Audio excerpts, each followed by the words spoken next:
What is going on, ladies and gentlemen? Welcome back to 2GOZ Garage. Today we're going to be giving some love to both of the vehicles. We have both the vehicles here, the Toyota pickup and the 350Z. For the Toyota pickup, I did mention this a while ago, but I did get some new door handles and also got some new window handles for both sides, and I got this gauge I need to install. I'm gonna go ahead and put in a temperature gauge because on my Microtech computer it shows my temperature in Celsius, and I just want to see it in Fahrenheit, and that little gauge is in Fahrenheit. And also, I did show you guys this before, but I'll show you guys again, where it used to be like a clock, but it got ripped out, and I had this empty spot, so I just want to put that gauge here, try to clean up this interior. If you guys look here, you'll see this door handle is actually completely broken. It's because my girl, she actually broke it. She ripped it off. So this one is already off for us, so less work for us to do. I mean, this one's already off, but you're gonna need a Phillips screwdriver. Take those off, and these, they should just pop right off with a clip.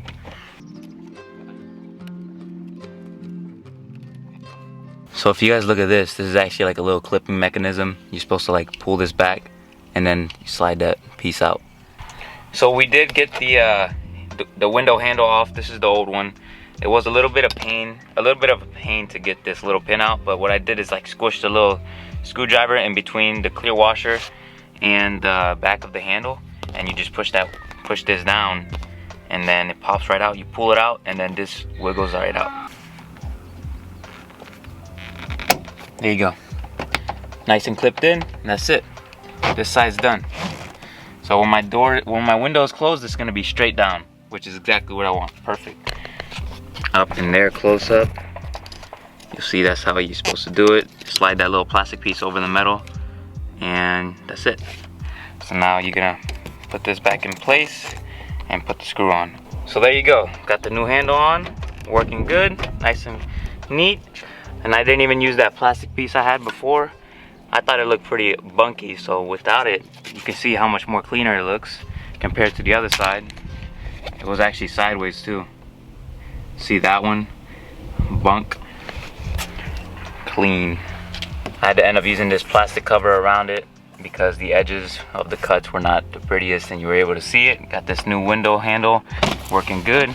Got it matching the other side so that it's pointing straight down whenever the window is completely closed. Just those little details are what I care about. You can see got a little mess in the interior, so I'm gonna go ahead and, before I clean the interior, I want to get this gauge in and try to see what I can figure out. Get that gauge in there, and I'll update you guys as I go along. So I've been in the bay looking for spots to put the temperature sensor, and it looks like right there is gonna be where I put it. On the firewall, you see there's a hole there, and that goes right into the interior. So it should be pretty easy, nothing crazy. Alright, so let me show you guys what I got going on here.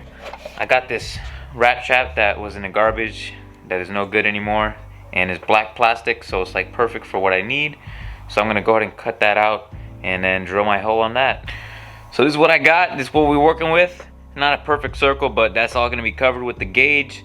So let's put this thing on, hopefully it fits. I'm about to do my first test fit. So here it is, finally got something done. Okay, so while I am under here, I want to get rid of a lot of this wiring and unnecessary boxes.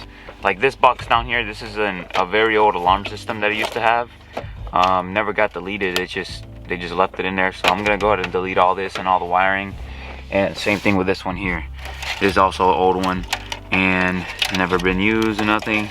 Just been here, all in here, making a huge mess. So I'm gonna try to delete all these wires and get rid of these boxes, make a lot more room underneath of here, make it a lot cleaner.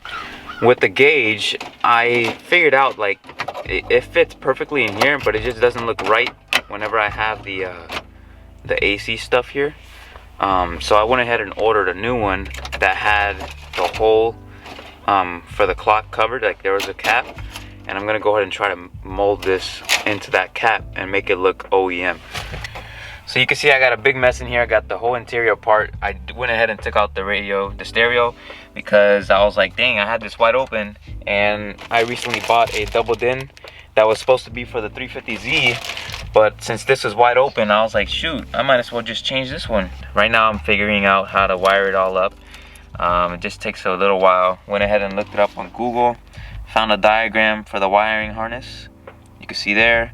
And then on the top of this one, it has a wiring diagram for this one. So I'm trying to go back and forth and figure out which wires go where.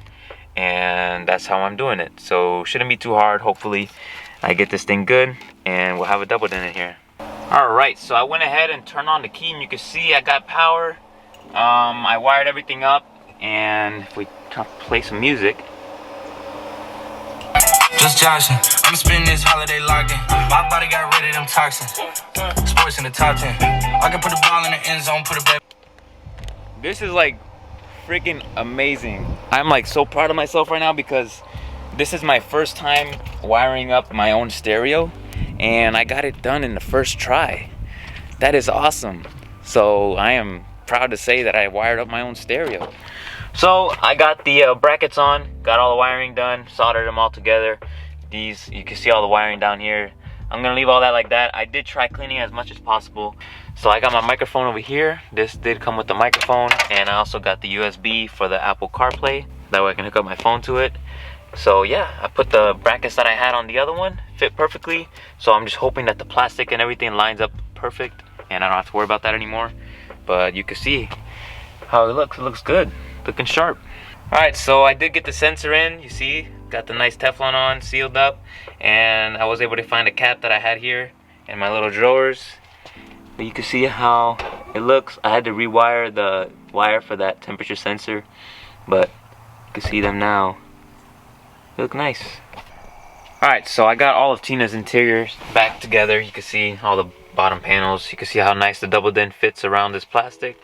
I'm getting ready to take Tina out for a quick test run and just make sure that the gauge works. You can see I got light to the gauge. It's not the brightest light, honestly, but I just want to drive it, get it up to temperature, and just see if that temp light goes up, if the temperature goes up. And if it does, then we did a good job and we're good. So if you guys take a look, you'll see it did go up about 110, 115. Here it also shows my temperature in Celsius, but on my dash it's all the way up. So it seems like that BMW gauge, the range is not matched up with Toyota. So that's a bummer, but I do have my accurate gauge right here. So it works. That's one good thing. It's just my stereo stopped working. So I think I blew the fuse whenever I put positive to ground here. So I need to check the fuse, see if it blew. So I did went ahead and replace the fuse. I did blow the radio fuse, and now you see when I turn the ignition on. Pioneer. I was just playing music for a while right now, and it sounds awesome. Honestly, it sounds way better than before. And I didn't even adjust nothing. So it's gonna take me a while to adjust the equalizer. That way I can get it to my perfect sound.